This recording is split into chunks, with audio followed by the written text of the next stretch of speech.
storm show. Ay, it's a storm show.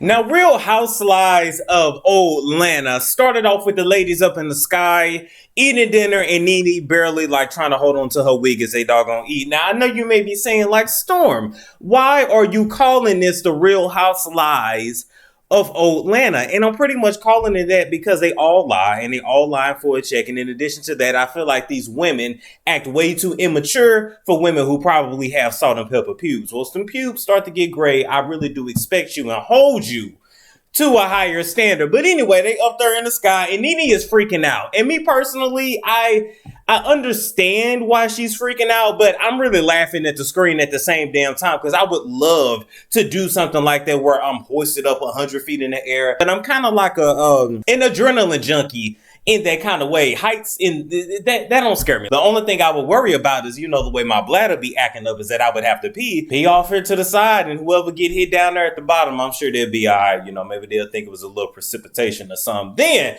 while they up there having dinner, getting drinks, so everybody's, you know, cooling out, Kenya, the ever sufferable Kenya, starts to dig in on Cynthia and her knowledge of wines, and she keeps drilling and drilling and drilling at her. And I'm just like, well, damn, why would Kenya do her friend Cynthia like that? And it's very simple. Kenya does Cynthia the way she does it because Cynthia allows it, because Cynthia is a pussy. And in addition to that, Kenya is so miserable in her own life with her own, you know, real or fake husband that really don't want to ask, that she spews that negativity into everybody else that comes into her circle. Kenya has manifested her misery.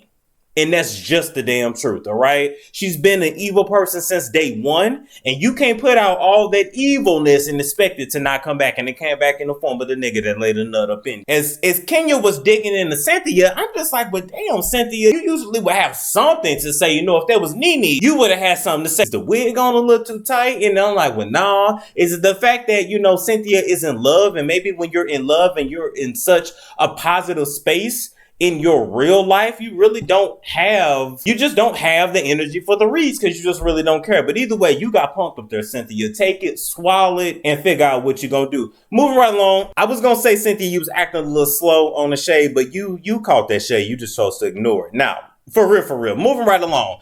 The girls are on the bus and they are discussing what matters in a relationship. And I'm sitting there utterly appalled at the lies that were being spewed from their mouths, their bocas, all right? Because they all sitting up there trying to say, well, money don't really matter. It's the man's ambition. Bullshit.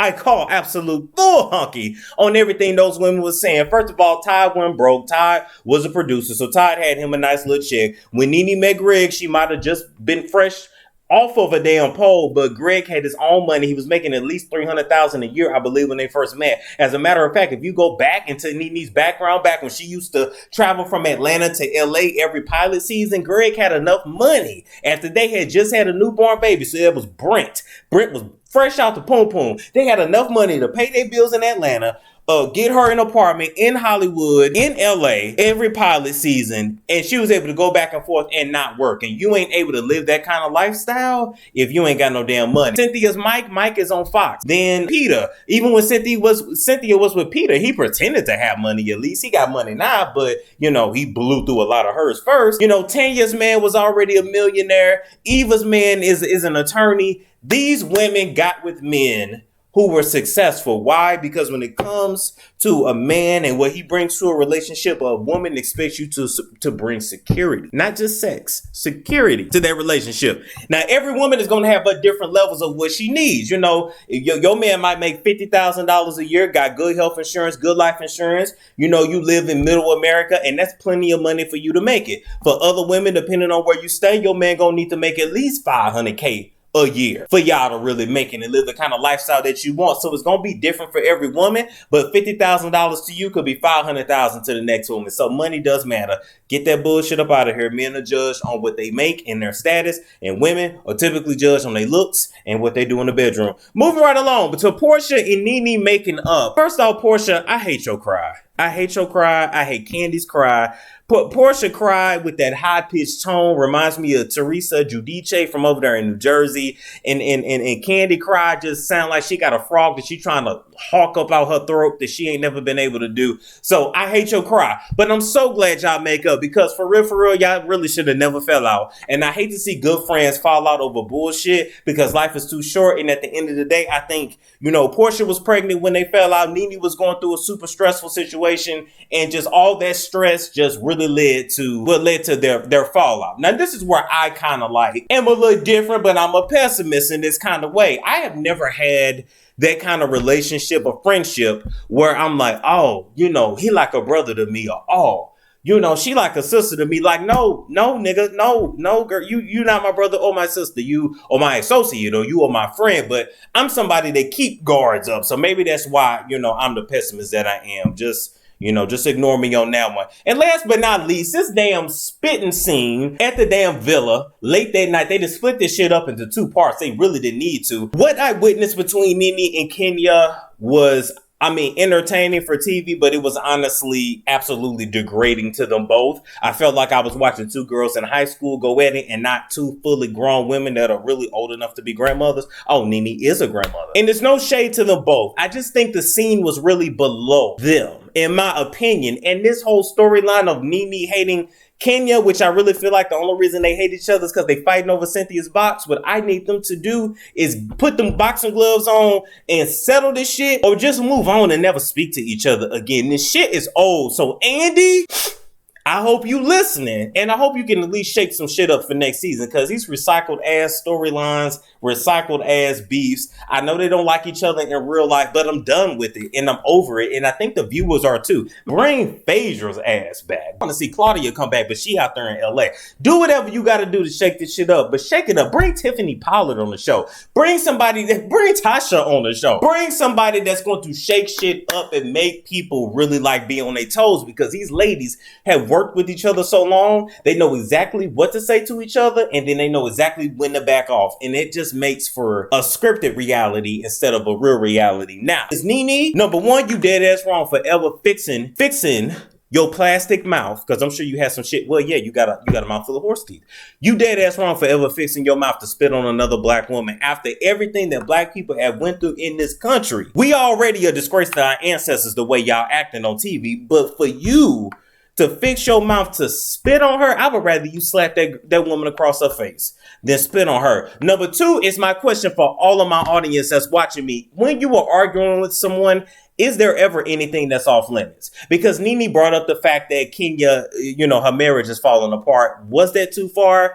Is it when you talk about children that is too far? Can you talk about somebody's death in their family? Like, I'm just saying, when it's a shade war, a roast war, a fight, what is off limits? Because I need to know so I can know how to better judge these scripted fights that we have on TV. Now, that's all I got to say about this episode. We're going to see part 2 of this Spitgate next week.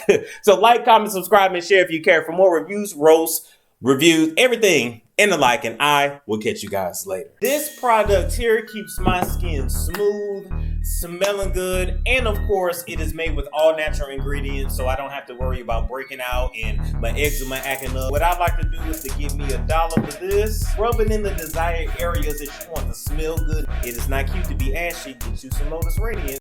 Are you struggling with hair growth issues? Are you ready to finally be able to actually put your hair in a real ponytail and not that little knob? Have you found that beauty supply products leave your hair dry, flat, useless, and dull? And are you ready for a change? And if you are, you need to try some moomoogrease. This product was created for us. And nothing will change about your hair if you don't change your regimen. This product can be used in old people, young people. It doesn't matter. The products are 100% vegan, and all of the information for Moo Grease is down in the description box below. Are you suffering from a piece of face? Do you have oily skin, dry skin, or even a combination of both? Do you suffer from acne, hyperpigmentation, eczema, psoriasis, and a myriad of other skin issues out there? Pretty much no matter what you got going on with your skin, Shay's Creations has a solution for you. Shay's Creations is made in a home, all right, not in a laboratory. It's 100% organic, and This company focuses on skin toning, acne, hyperpigmentation, and preventing inflammation. If you're interested, all of the links to the website and social media info is in the description box below.